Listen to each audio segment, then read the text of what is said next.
लेकिन अब जो स्ट्रेट ऑफ हार्मूज को लेकर स्थिति है उसमें आज की इस तस्वीर ने भी एक और बड़ा मैसेज दे दिया है कि स्ट्रेट ऑफ हार्मूज पर एक्शन हो सकता है क्योंकि ये होगा स्ट्रेट ऑफ ट्रंप। जी हाँ, स्ट्रेट ऑफ ट्रंप। और देखिए आसपास जितने भी जहाज आपको नजर आ रहे हैं उसमें सब में अमेरिकन फ्लैग आपको नजर आएगा, यानी अमेरिका के जहाज बेरोक टोक स्ट्रेट ऑफ हॉर्मुज से गुजर रहे हैं। अमेरिका के जो सहयोगी देश हैं उनके जहाज गुजर रहे हैं स्ट्रेट ऑफ ट्रंप। ये कुल मिलाकर ये जो तस्वीर है ये डोनाल्ड ट्रंप का सपना है, ये ड्रीम ऑफ डोनाल्ड ट्रंप अगर इसे कहा जाए तो गलत नहीं होगा। अभी इससे बिल्कुल जुदा हालात यहां पर नजर आ रहे हैं क्योंकि स्ट्रेट ऑफ हॉर्मुज पर अभी भी ईरान का नियंत्रण है, लेकिन उसी के आगे नेवल ब्लॉकेड अमेरिका ने करा। अब एक्सपर्ट्स ये मानेंगे कि वो एक ही विजन के तहत अब एक्शन लेने वाले हैं क्योंकि अभी तक तो उनका विजन भी भटक जाता था, यानी स्ट्रेट ऑफ हॉर्मुज को लेकर ही अब अगला कदम डोनाल्ड ट्रंप का होगा। इसीलिए the storm is coming, nothing can stop what is coming. और गर्ग सर, ये तस्वीरें हमारे दर्शकों को इसलिए दिखा रहे हैं क्योंकि कुछ ही घंटों में डोनाल्ड ट्रंप की तरफ से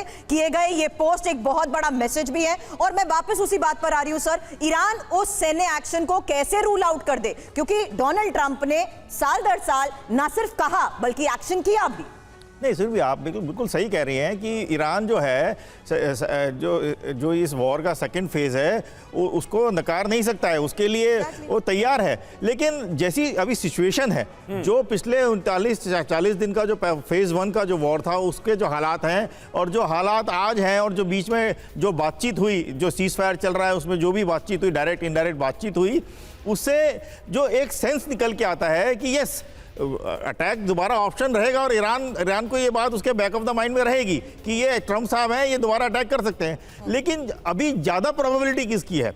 मेरे हिसाब से ज़्यादा प्रोबेबिलिटी इस बात की है कि ट्रंप साहब ये जो ट्वीट कर रहे हैं ये एक मानसिक दबाव, एक साइकोलॉजिकल प्रेशर ईरान के ऊपर डालने की कोशिश कर रहे हैं। लेकिन जो अगर पूरा होलिस्टिकली हम पूरी सिचुएशन को देखें तो अटैक की प्रोबेबिलिटी है, मैं बोलूंगा कि अटैक की प्रोबेबिलिटी इस समय 35% है। 65% ये है कि ये जो ब्लॉकेड है ये जारी रहेगा और इसके द्वारा इकोनॉमिक प्रेशर जो है उसको मेंटेन किया जाएगा। कुछ समय तक ये चलेगा, हफ्ता 2 हफ्ता। अगर नहीं इफेक्ट होता है और तो ये जो इकोनॉमिक प्रेशर जो है वो वहां तक बढ़ाया जाएगा, ये दबाव वहां तक बढ़ाया जाएगा जब तक ईरान अमेरिका की शर्तों को मानने के लिए तैयार नहीं हो जाता, कम से कम न्यूक्लियर मुद्दे पर बातचीत के लिए तैयार नहीं हो जाता। देखिए, मुश्तबा खामनेई के वरिष्ठ सलाहकार ने इस बीच एक बड़ी धमकी दी है। वो क्या कह रहे हैं? युद्ध का नया दौर अमेरिका के लिए विनाशकारी होगा। अगर ईरान पर फिर हमला हुआ तो अमेरिका को इस बार बड़े नुकसान का सामना करना पड़ेगा। मुश्तबा खामनेई के सलाहकार और IRGC के पूर्व प्रमुख कमांडर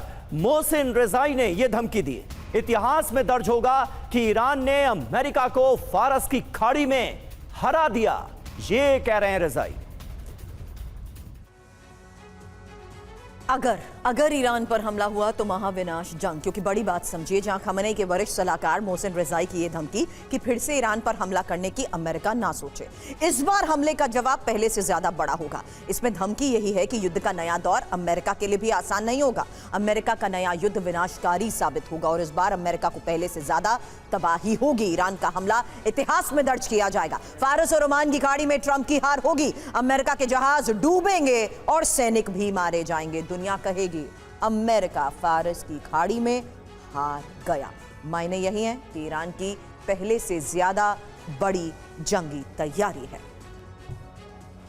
जी हां, तो ईरान भी पूरी तरह से इरादा करके बैठा है अमेरिका को सबक सिखाने का। अमेरिका को IRGC ने बड़ी धमकी दी है, अमेरिका को ईरान की शर्तें माननी होंगी। यह कहा गया है अगर जंग खत्म करनी है तो ईरान की शर्तें माननी ही होंगी। शर्तें ना मानने पर हमारी प्रतिक्रिया अलग होगी। IRGC ने कहा हमने कूटनीति को मौका देने के लिए संयम बरता। एक और बड़ी खबर है, ईरान स्ट्रेट ऑफ हार्मूज पर अमेरिका को एक और चेतावनी दे रहा है। अमेरिकी जहाजों को समंदर में हम जला देंगे। IRGC नेवी कमांडर मोहम्मद अकबरजादे की यह धमकी है, हमले का जवाब विध्वंसक तरीके से देंगे, हमारी ताकत का गलत अंदाजा ना लगाएं।